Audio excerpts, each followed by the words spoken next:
તો 33 અને 34 નંબરનો દાખલો કોમ્બો ઓફર,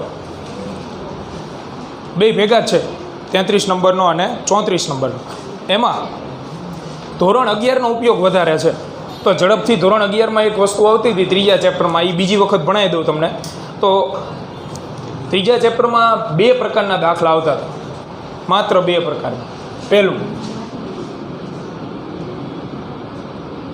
વેગ અચળ હોય ને એવા, એટલે રકમ ઉપરથી તમને એટલી જ ખબર પડી જાય કે ઝડપ કે વેગ બદલાય છે કે નથી બદલાતો. જો રકમ ઉપરમાં તમને વેગ અચળ રહેતો એવું લાગતું હોય તો ફરજિયાત એક જ સૂત્રથી દાખલો સોલ્વ થાય, એ છે એની વ્યાખ્યા. એટલે વેગ બરાબર સ્થાનાંતર કે અંતર છેદમાં સમય. અને જો રકમ ઉપરથી તમને એવું લાગતું હોય કે પદાર્થનો વેગ બદલાય છે એટલે પ્રવેગ ઉત્પન્ન થાય છે અથવા તો વેગ ઘટે છે એટલે પ્રતિપ્રવેગ ઉત્પન્ન થાય, તો 3 સૂત્ર ઉપરથી દાખલો સોલ્વ થાય. v બરાબર v0 વત્તા at, x બરાબર v0t 1/2 at સ્ક્વેર, અને ત્રીજું v square minus v0 square 2ax. આ બે કોઈ દિવસ ભેગા નહીં કરવાના. જો બે ભેગા કરશો ને તો દાખલા મળશે જ નહીં કોઈ દિવસ. વેગ અચળ હોય તો સૂત્ર સીધું આ જાય. હા, એમાં સાપેક્ષ વેગ આવે, સમાન દિશા બાદબાકી, વિરુદ્ધ દિશા સરવાળો, અને પ્રવેગ ઉત્પન્ન થતો હોય પ્રતિપ્રવેગ હોય તો આ 3. એના સિવાય એકેય દાખલા કઈ રીતે સોલ્વ ન થાય, બે સેપરેટ. પછી વેગ અચળ રહેતો હોય તમે આમાં મચતા હોય તો કોઈ હિસાબે જવાબ ન. તો 33 નંબરના દાખલામાં એવું જ કંઈક છે. જો આકૃતિ 1.18, એમાં દર્શાવ્યા મુજબ 2 પ્લેટ વચ્ચે એક ઇલેક્ટ્રોનને ઋણ વિદ્યુત ભારિત કણ દાખલ થાય છે. જે આકૃતિ તમને પેજ નંબર 47 ઉપર આપેલી છે, 47. જો સ્વાધ્યાયમાં તે ઉપર જો આપી ઉપર, એમાં 3 કણ દેખાય, એકડો બગડો તગડો, એ ગતિપથ છે. તો આવી રીતે 2 પ્લેટ છે. નીચેની પ્લેટ છે ઋણ ભારિત,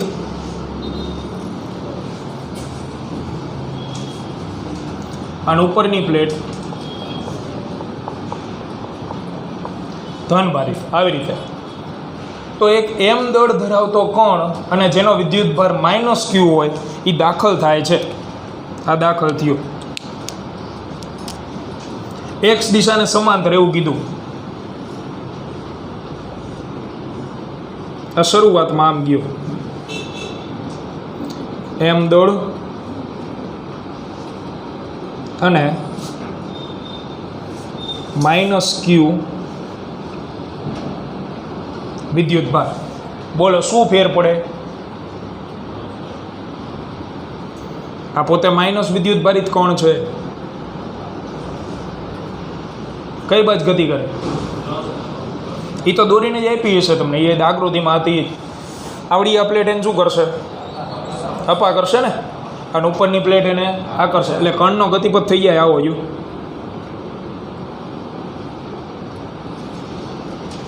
આવી રીતે. આને જોઈને યાદ આવે પ્રક્ષિપ પદાર્થ. પ્રક્ષિપ પદાર્થમાં આવું જ હતું, આમ થતું તેમાં. આની ઊંધી આકૃતિ થઈ ગઈ. તો આ માર્ગે એ ગતિ કરી રહ્યો છે.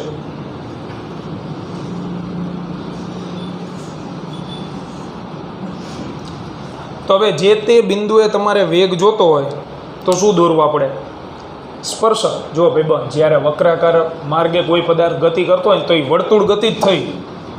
આ વર્તુળ છે, આ માર્ગે મારે વેગ જોતો હોય આમ ગતિ કરે તો અહીંયા વેગ સ્પર્શક, અહીંયા સ્પર્શક, અહીંયા સ્પર્શક. તો વર્તુળ ગતિ એટલે કંઈ આખું વર્તુળ હોવું જરૂરી નથી. આટલા ભાગમાં ગતિ કરતો લઉં તો હું, તો આને શું કહેવાય?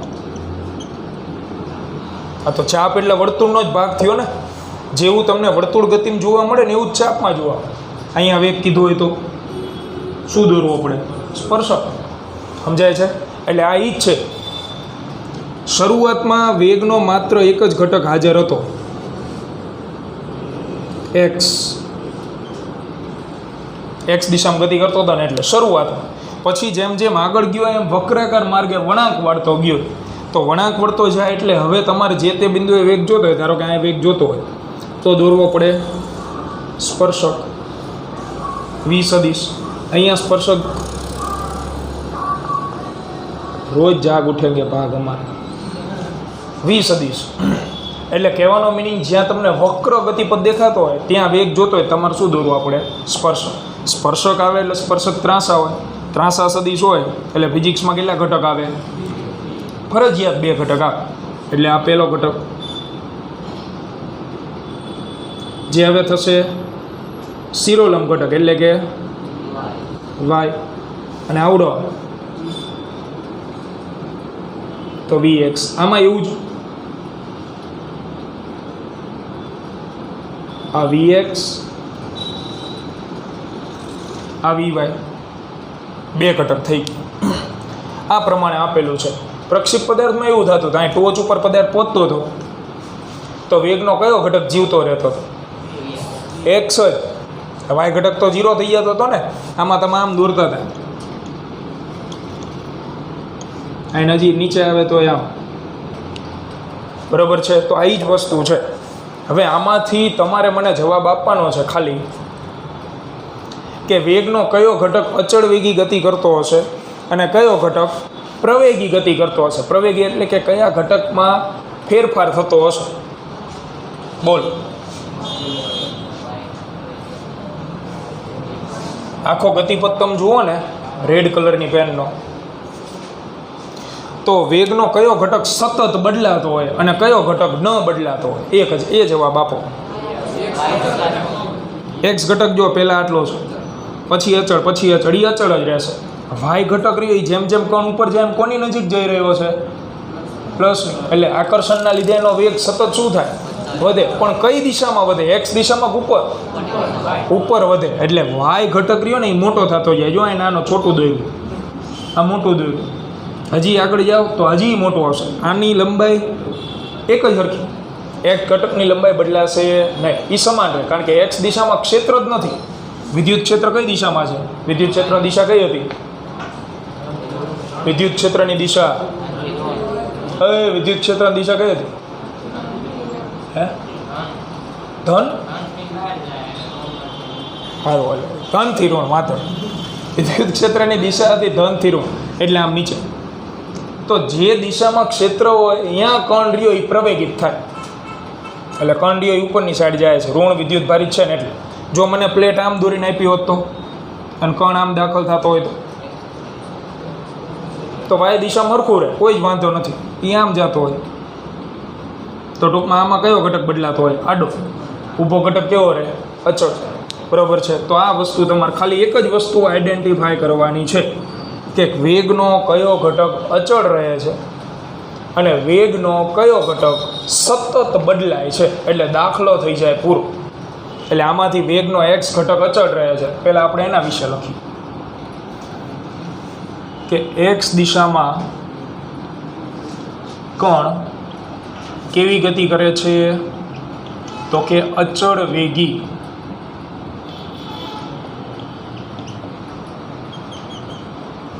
જ્યારે વાય દિશામાં કણ કેવી ગતિ કરે છે? પ્રવેગી કે પ્રતિ પ્રવેગી? બોલો, કઈ ગતિ કરે? પ્રવેગી. કારણ કે જેમ જેમ કણ ઉપર જાય એમ એનો વેગ વધે. વાય દિશામાં કણ અચળ પ્રવેગી ગતિ કરે છે. અહીંયા દાખલો પૂરો થઈ ગયો. હવે તમારે આ વસ્તુ વાપરવાની થાય. જ્યાં અચળ વેગી ગતિ હોય અહીંયા આપણે શું વાપરશું? સ્થાનાંતરના છેદમાં સમય. એ લખી દઉં તમને. આ પ્લેટની જે લંબાઈ છે ને એ આપેલી છે રકમમાં L.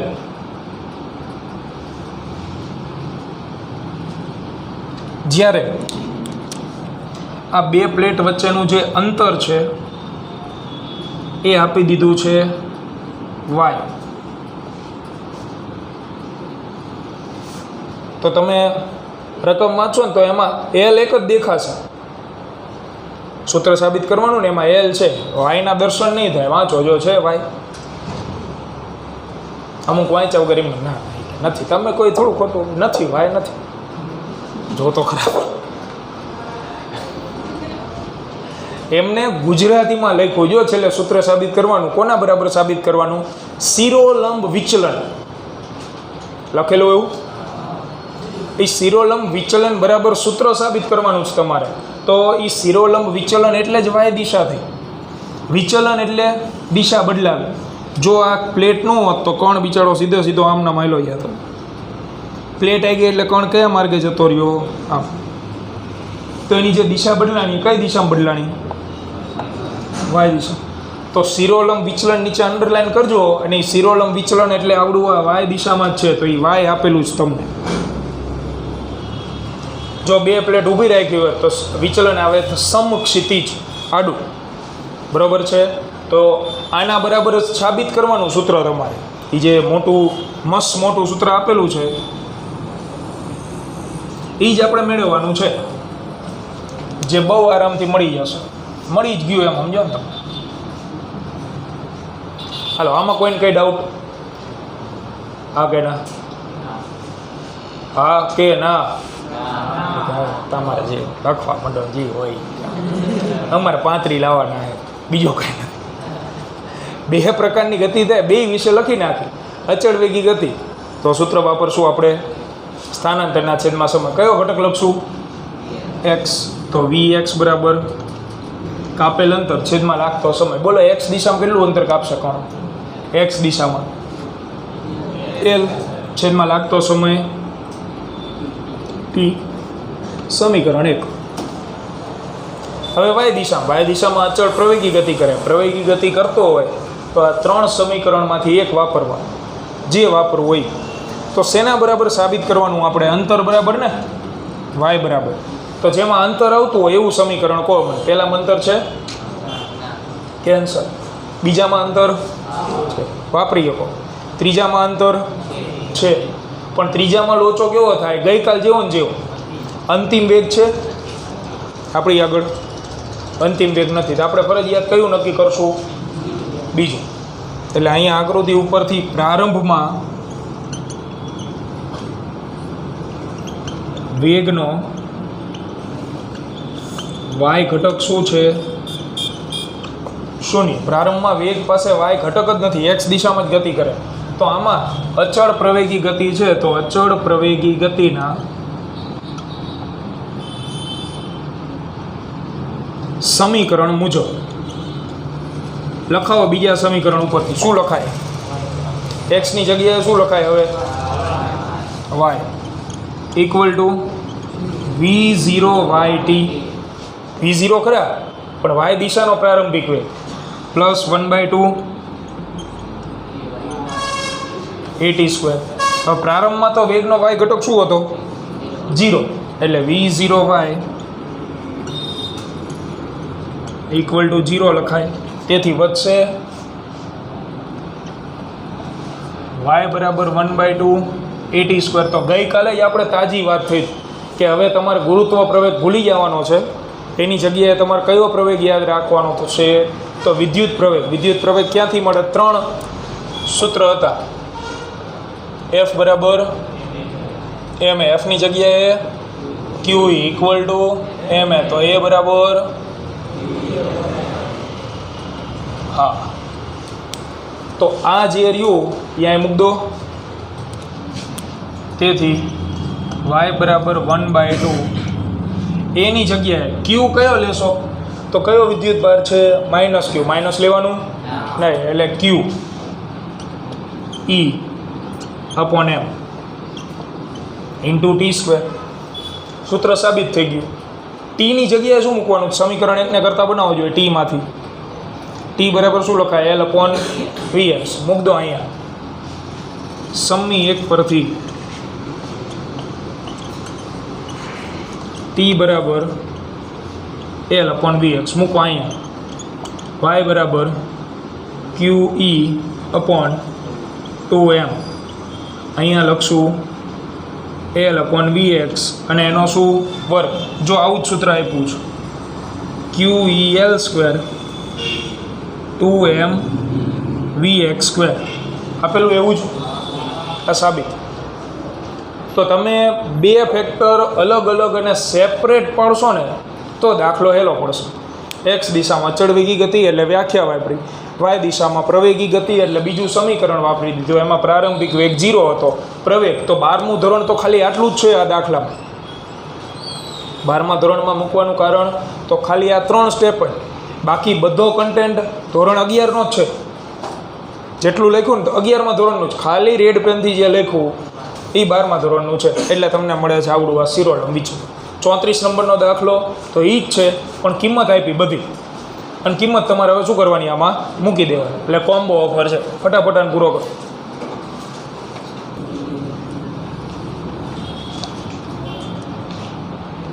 તો 34મા દાખલામાં કઈ કિંમતો આપેલી છે અને કઈ મેળવવાની એ વાંચતા જાઓ. ધારો કે કણ 2 × 10⁶ મીટર પ્રતિ સેકન્ડ એટલા વેગથી ગતિ કરે છે. એટલે એક્સ ઘટક આપી દીધો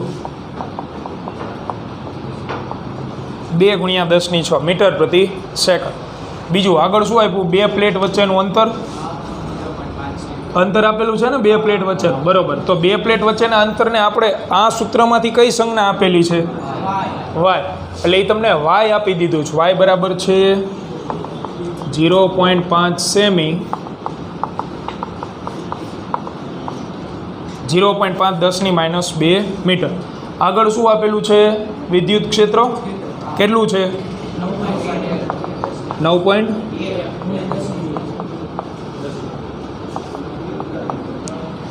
આટલું. આગળ કણ તરીકે ઇલેક્ટ્રોન આપ્યો. કણ તરીકે ઇલેક્ટ્રોન હોય એટલે વિદ્યુત ભાર 1.6 10⁻19 કુલમ, કારણ કે ઇલેક્ટ્રોન છે. દળ ને એ બધું લખવાની જરૂર નથી. પ્રશ્ન શું પૂછો? ક્યાં અથડાશે ઉપરની પ્લેટને? તમને આવી આકૃતિ આપણે દોરાવી છે. ધારો કે અહીંયા અથડાતો હોય તો કયું અંતર ગોતવાનું કીધું આપણને? એલ. એ ક્યાં અથડાશે એટલે એનો મિનિંગ કે કેટલું અંતર કાપીને ઉપરની પ્લેટને અથડાશે. દાખલ તો સમાંતર જ થયો, પણ 2 મીટર અંતર પછી અથડાય છે, 10 મીટર પછી અથડાય છે, એ ગોતવાનું. એટલે એલ ગોતવાનું છે આ પ્રશ્ન. તો પરીક્ષામાં આવડો દાખલો પૂછાય તો પહેલાં આ સૂત્ર તમારે સાબિત કરવાનું થશે. 3 માર્કમાં 34 નંબરનો દાખલો આપે, 34 નંબરના દાખલા પછી એવું લખીને ન આપે કે સ્વાધ્યાયના 1.33 પરથી એમ. એ તો ઉપરની રકમ ભેગી લખેલી જ આપે અને જોડે જોડે કિંમત આપી દે. તો આ સૂત્ર તમારે સાબિત કરવાનું અને પછી કિંમત મૂકવાની એટલે જવાબ મળશે. તો મૂકી દઈએ સૂત્ર. સૂત્ર છે આપણી આગળ સ્વાધ્યાયના 1.33 પરથી y બરાબર QEL² / 2mVx². ગોતવાનું શું આમાંથી? એલ. તો પહેલાં એને કરતા બનાવો. L² બરાબર 2mVx² × y / QE. મૂક દો કિંમત. 2 × દળની જગ્યાએ 9.1 10⁻31 ઇલેક્ટ્રોન છે. Vx 2 × 10⁴ 10⁶ વર્ગ 0.5 10⁻² ભાગ્યા 1.6 10⁻19 ગુણ્યા વિદ્યુત ક્ષેત્ર 9.1 10⁻². કરો હિસાબ. કેલ્સીમાં ફટાફટ હિસાબ કરો ભાઈ. 2 × 9.1 ગુણ્યા 4 ગુણ્યા 0.5 ભાગ્યા 1.6 ભાગ્યા 9.1. એટલે L² બરાબર જવાબ મળશે. આ બાકીનું પબ્લિક કેલ્ક્યુલેટર બધું વેચી માર્યું શું? શું તે જીવનમાં રૂમાલ સિવાય કંઈ લીધેલું છે કે નથી લીધેલું? હે, કેલ્ક્યુલેટર છે? શું ભંગારમાં આપ્યું એમ? જો ઠીક, ઘરે શોકેસમાં મૂક્યું એમ ને? બરાબર. 8મી એજે બી તારું કેલ્ક્યુલેટર કે તમે તો એવું હોય છે કદાચ તમે વિચારો એનો જવાબ સીધો આપી દે કે સ્વાધ્યાયનો 1.34નો જવાબ લે એટલે કેલ્શિયમ સીધો આવતો હોય છે ને, એટલે મૂક્યો હોય. ખોટી વસ્તુ નથી ને. બોલો જવાબ કેટલો આવે? 2. 50 અને 10ની ઘાત કેટલી? તો વર્ગમૂળ કાઢતી વખતે ધ્યાન રાખવાનું હતું ખાલી 2 કી ઘાતાંક હોવી જોઈએ છે જ, તો કાઢી નાખો વર્ગમૂળ. 10-2 લખી નાખો. આટલા અંતરે અથડાય. દાખલામાં તે પ્રકારના હેતુલક્ષી પ્રશ્નો અથવા MCQ પૂછાતા હોય છે વિદ્યુત ક્ષેત્રને લગતા.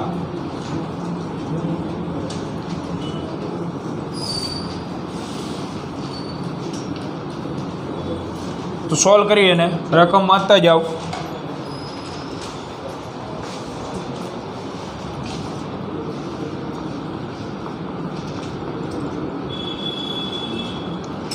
તો મિલિકાનના ઓઇલ ડ્રોપ પ્રયોગમાં, ઓઇલ ડ્રોપ પ્રયોગ એટલે મિલિકાન વૈજ્ઞાનિક જે છે એને એક તેલનું ટીપું અથવા તો કેરોસીનનું ટીપું લીધેલું હતું, એક જ બૂંદ એક ટીપું, જેની અંદર 12 વધારાના ઇલેક્ટ્રોન રહેલા છે એવું લખીને આપ્યું. તેલના એક ટીપામાં 12 વધારાના ઇલેક્ટ્રોન છે. તો આપણે જે ઓઇલ ડ્રોપ દોરીએ આનો વિદ્યુત ભાર, તો ક્વોન્ટમીકરણ Q બરાબર n × E. n એટલે ઇલેક્ટ્રોન્સની સંખ્યા. કેટલા વધારાના ઇલેક્ટ્રોન્સ છે? 12. એટલે વિદ્યુત ભાર આનો શું લખાય? 12E. આ ક્યાંથી આવે? ક્વોન્ટમીકરણ ઉપરથી. એટલે આપણે રોજ પૂછતા હતા. Q બરાબર n E. 12 ઇલેક્ટ્રોન છે તો 12E આનો વિદ્યુત ભાર છે. આગળ તમને શું આપેલું? સમાન વિદ્યુત ક્ષેત્રમાં મૂકેલું છે. વિદ્યુત ક્ષેત્ર છે એટલે વિદ્યુત બળ તો હોય જ. કેટલું આપ્યું વિદ્યુત ક્ષેત્ર? 2.55 10⁴. આટલા વિદ્યુત ક્ષેત્રમાં તમે આને મૂકેલું છે, જે સ્થિર રહે છે એવું લખ્યું. અંડરલાઈન કરજો એ શબ્દ નીચે. સ્થિર રહે એટલે સંતુલનમાં હોવું. કોઈ પણ પદાર્થ સંતુલનમાં ક્યારે હોય? એક બળ લાગે તો 2 બળ લાગે, અને 2 બળ પાછા કેવા હોવા જોઈએ? સમાન, અને તો જ સંતુલનમાં રહી શકે.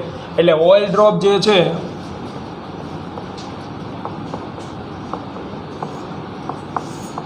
એ સ્થિર છે, એટલે કે સંતુલનમાં છે.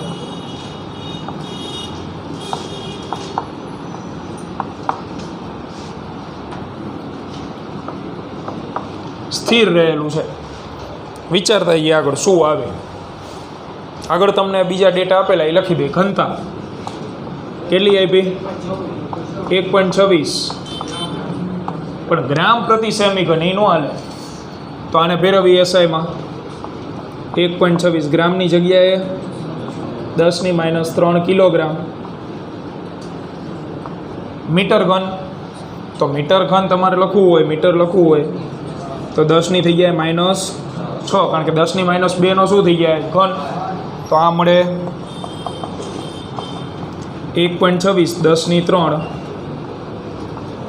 કિલોગ્રામ પ્રતિ મીટર ઘન. આપી દીધું. પૂછેલું છે ઓઇલ ડ્રોપની ત્રિજ્યા શોધો.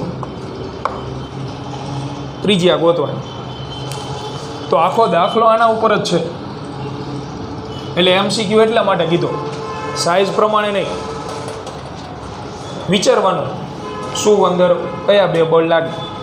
તો પહેલી વસ્તુ તો 12 ઇલેક્ટ્રોન છે. ઇલેક્ટ્રોન પાસે દળ હોય કે ન હોય? 12 ઇલેક્ટ્રોન આગળ તો હોય જ. તો દળ હોય એટલે વજન બળ લાગશે. જનરલી કોઈ પણ ઓઇલ ડ્રોપ કે પાણી ટીપું હોય એ કઈ બાજુ ગતિ કરતું હોય?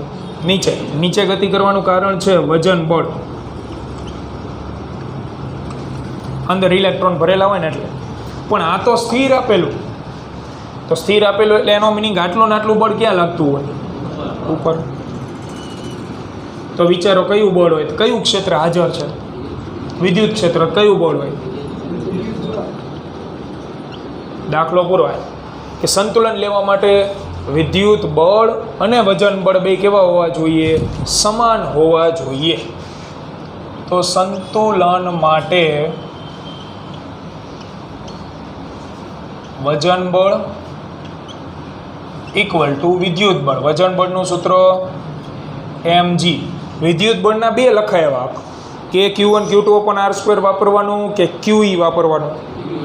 તો વિદ્યુત ક્ષેત્ર હાજર હોય ત્યારે શું વાપરવાનું કીધું છે? QE. એટલે QE મૂકો. સમીકરણ 1. કારણ કે ડેટામાં જુઓ દળ છે નથી, તો દળ આપણે ગોતી આવીએ એટલે દાખલો સોલ્વ. તો દળ ક્યાંથી લાવવું? તો બીજી હિન્ટ આવી રહી, ઘનતા. ઘનતા બરાબર શું થાય? દળના છેદમાં કદ. એટલે દળ M છેદમાં કદ V. કદ આકાર ઉપર આધાર રાખે, ગોળાકાર છે, ગોળાનું કદ 4/3 પાઈ r ઘન, છેદનો છેદ અંશમાં 3m/4 પાઈ r ઘન. આમાંથી m ને કરતાં બનાવો, સમીકરણ 1 માં મૂકો તો m ને કરતાં બનાવી એટલે શું થઈ જાય? 4 પાઈ r ઘન ઇન્ટુ રો અપોન કેટલા? 3. મૂક દો સમીકરણ નંબર 1 માં. આમાંથી મેં r ઘન જે છે એને કરતાં બનાવી m ને કરતાં બનાવી દીધો, એટલે આ પદ સીધે સીધું અહીંયા આવી જાય. તગડો છેદ સમી 1 માં મૂકો તો દળની જગ્યાએ મૂક દો, બાકીના પદ એમ નામ રાખો. આની જગ્યાએ 4 પાઈ r ઘન rho upon g upon 3 g નહીં હારી, બાકીના પદ એમ નામ, એટલે ગુણ્યા g equal to q into e. ક્યુની જગ્યાએ શું મુકાય? 12e. તો અહીંયા તમે 12e મૂકી દો. હવે આમાંથી શું ગોતવાનું છે આપણે? ત્રીજી r ને કરતાં બનાવો જો હોય, બાકીનું બધું સામે જ આવવા દો. તો r ઘન બરાબર 12e ઇન્ટુ e ગુણ્યા 3, બાકીનું છેદમાં, તો છેદમાં આવશે 4 પાઈ રો g. દરેક કિંમત તમને આપેલી છે, કિંમત મૂકીએ અને જવાબ લાવીએ. તો 12 ગુણ્યા 1.6 10⁻19 વિદ્યુત ક્ષેત્ર છે 2.55 10⁴ ગુણ્યા 3 ભાગ્યા 4 ગુણ્યા 3.14. રોની કિંમત 1.26 10⁻3 અને 9.8. આ r ઘન મળે. તો ઘનમૂળ કાઢતા આવડે છે ને?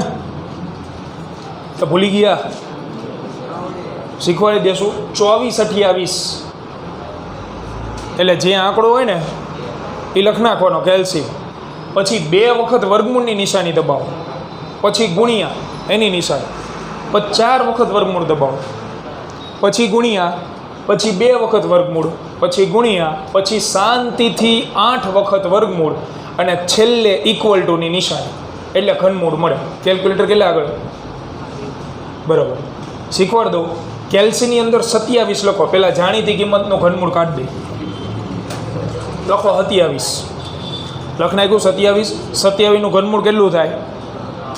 3. એ કેલ્શિયમ લાવી આપણે જો. તો પહેલાં 2 વખત વર્ગમૂળ દબાવો, ગુણાકારની નિશાની દબાવો. હવે શાંતિથી 4 વખત દબાવો વર્ગમૂળ, પછી ગુણાકારની નિશાની દબાવો, પાછું 2 વખત વર્ગમૂળ દબાવો, પછી ગુણાકારની નિશાની દબાવો. અને હવે ઉતાવળ ન કરતા, નહીંતર એકવાર ભૂલી ગયા કે એક વખત વધારે વર્ગમૂળ દબાવી દીધું તો નહીં મળે. 8 વખત વર્ગમૂળ દબાવો.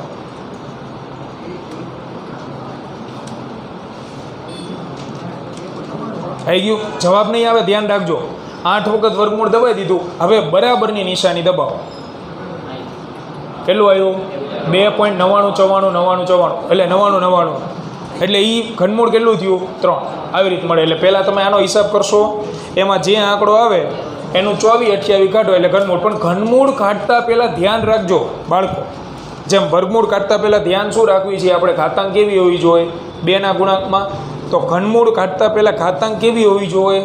3ના ગુણાકારમાં આવતી હોય અથવા ભાગાકારમાં આવતી હોય ને એવી, તો જ ઘનમૂળ કાઢવાનું. બાકી ન કાઢતા પહેલાં ઘાતનો હિસાબ કરજો. ઘાત 3ના ઘડિયાની મળે છે? તો કે હા. 4 - 3 1 + 1 આમાં ઉમેરો, 10ની કેટલી વધે? -18. એને 3 વડે ભાગીએ. તો આનો જવાબ મને કહો કેટલો આવે? પહેલાં સાદો જવાબ 0.9470. આવો 60 વાંધો નહીં. હવે ઘનમૂળ કાઢીને જવાબ લાવજો. હા હાલે 0.98 હાલે કરી નાખો પૂરો. MCQ જ છે.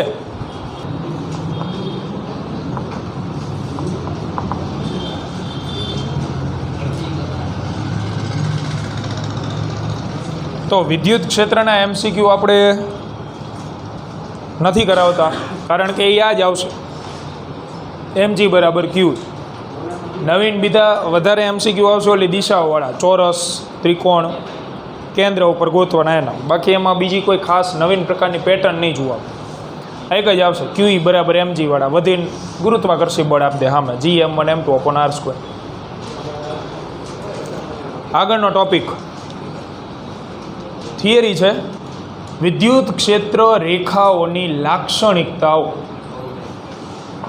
6 લાક્ષણિકતા લખાવશું આપણે. 2 માર્કમાં પૂછાય છે. 2 માર્કમાં કોઈ પણ 4 લખવાની હોય. જે તમને ઈચ્છા પડે ને સિલેક્ટ કરીને કોઈ પણ 4 લખી શકો તો બરાબર. પહેલી લાક્ષણિકતા કે વિદ્યુત ક્ષેત્ર રેખાઓ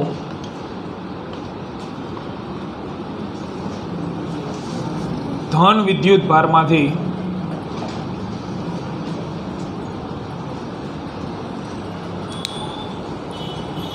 લખે કોણ? ટાઇટલ માર દો. આ ટાઇટલ મારો બોલી જ લખાઈ દઈએ આપણે. હું લખીશ ને કોઈ તમે લખશો બીજી કલાક આખી જાય નકામ. વિદ્યુત ક્ષેત્ર રેખાની લાક્ષણિકતા 2 અથવા 3 માર્કમાં પૂછાય. 2 માર્કમાં પૂછાય તો 4 લખવાની. 3 માર્કમાં પૂછાય તો 6 લખવાની. ન આવે આ ચેપ્ટરમાં આવશે 4 માર્ક. પહેલી લાક્ષણિકતા લખો. ધન વિદ્યુત ભારમાંથી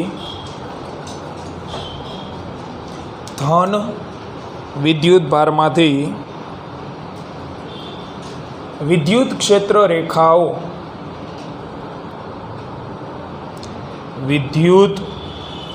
ક્ષેત્ર રેખાઓ હંમેશા બહાર નીકળે છે. હંમેશા બહાર નીકળે છે. અલ્પ વિરામ. જ્યારે ઋણ વિદ્યુત ભારમાં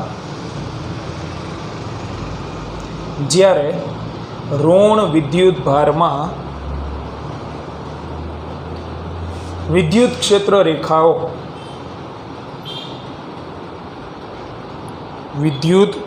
ક્ષેત્ર રેખાઓ હંમેશા દાખલ થાય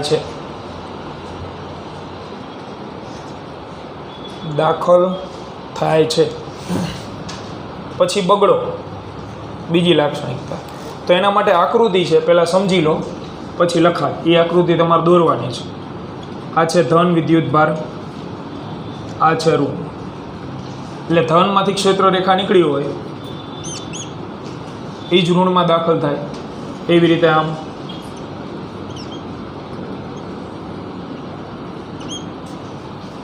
હવે ધારો કે તમારે કોઈ બિંદુ પાસે વિદ્યુત ક્ષેત્રની દિશા જોતી, પ્રોપર પોઈન્ટ પાસે. અહીંયા ધારો નોર્મલી તો વિદ્યુત ક્ષેત્રની દિશા આપણને ખબર છે ધનથી ઋણ હોય, પણ મારે આ પી બિંદુ આગળ જ વિદ્યુત ક્ષેત્રની દિશા જોતી હોય શું કરવાનું? તો જે ક્ષેત્ર રેખા દોરેલી હોય કે નહીં એને સ્પર્શક દોરી નાખો અને જ્યાં જતી હોય એ પ્રમાણે. આ ક્ષેત્ર રેખા આમ જાય છે તો અહીંયા તમે એને સ્પર્શક દોરો તો આમ દોરાય. આને કહેવાય પી બિંદુ પાસેનું વિદ્યુત ક્ષેત્ર, એની દિશા. ધારો કે અહીંયા દોરવી હોય આર બિંદુ, તો આ બિંદુ પાસે વિદ્યુત ક્ષેત્રની દિશા, તો ત્યાં સ્પર્શક દોરો. ટૂંકમાં કહેવાનો મિનિંગ કે જે બિંદુ પાસે તમારે વિદ્યુત ક્ષેત્રની દિશા જોતી હોય તે બિંદુ પાસે કોને સ્પર્શક દોરવાનો? કોને દોરવાનું થાય? વિદ્યુત ક્ષેત્ર રેખાને. ક્ષેત્ર રેખાને સ્પર્શક દોરો એટલે જે તે બિંદુ પાસે વિદ્યુત ક્ષેત્રની દિશા ઓટોમેટિક આપણને મળી જાય. આ આકૃતિ દોરી નાખો પછી લખાવો નીચે.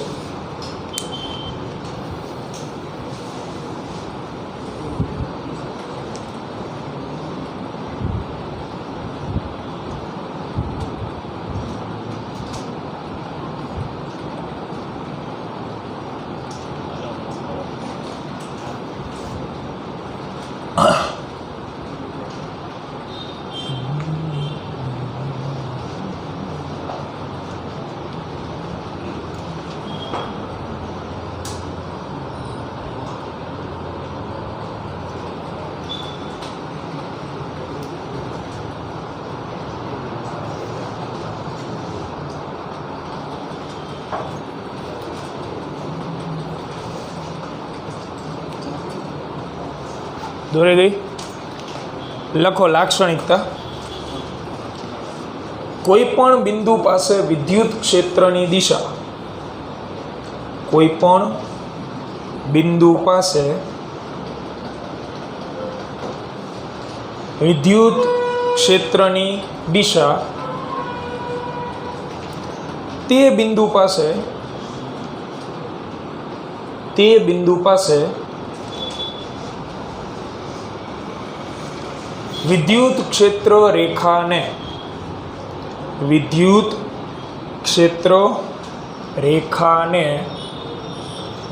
દોરેલા સ્પર્શકની દિશામાં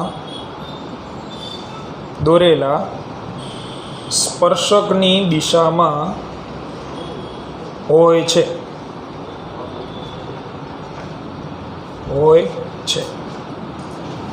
ત્રીજી લાક્ષણિકતા. તો એમાંય આકૃતિ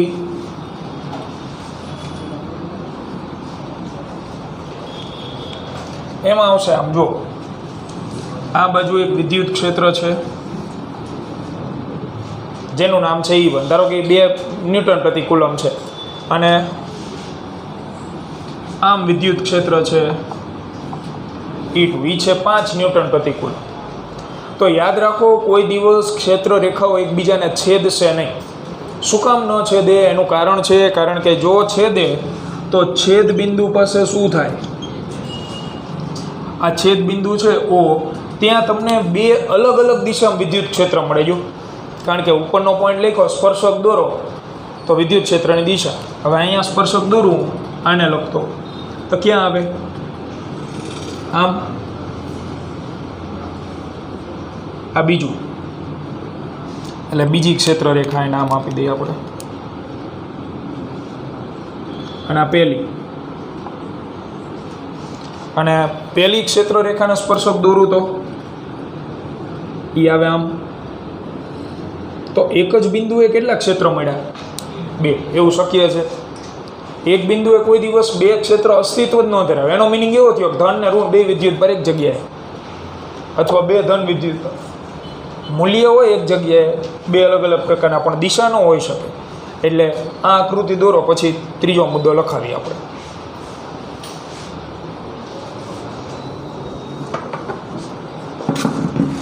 અને આ સ્વાધ્યાયમાં એક પ્રશ્ન છે કે 2 ક્ષેત્ર રેખાઓ શું કામ એકબીજાને છેદતી નથી? સમજાવો. તો એ આ જ સમજણ આવશે એમ. સ્વાધ્યાયનો કેટલામાં?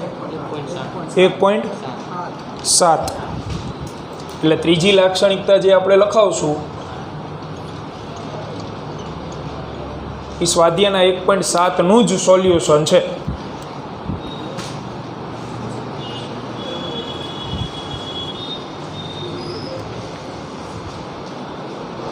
તો લખો લાક્ષણિકતા.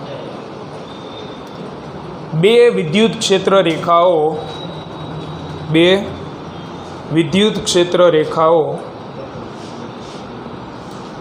ક્યારેય એકબીજાને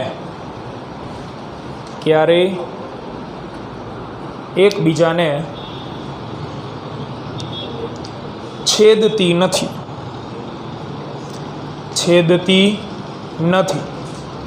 અલ્પવિરામ. કારણ કે જો તેઓ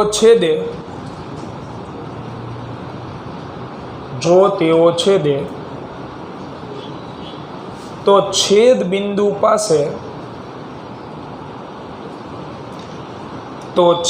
બિંદુ પાસે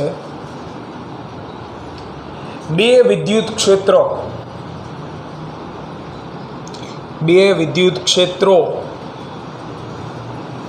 જોવા મળે છે જે શક્ય નથી.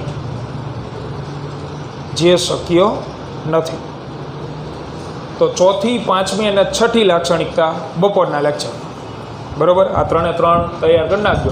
એટલે ડાયપોલ ભણશું હવેના લેક્ચરમાં. આપણે સૂત્ર તારવણી આવશે.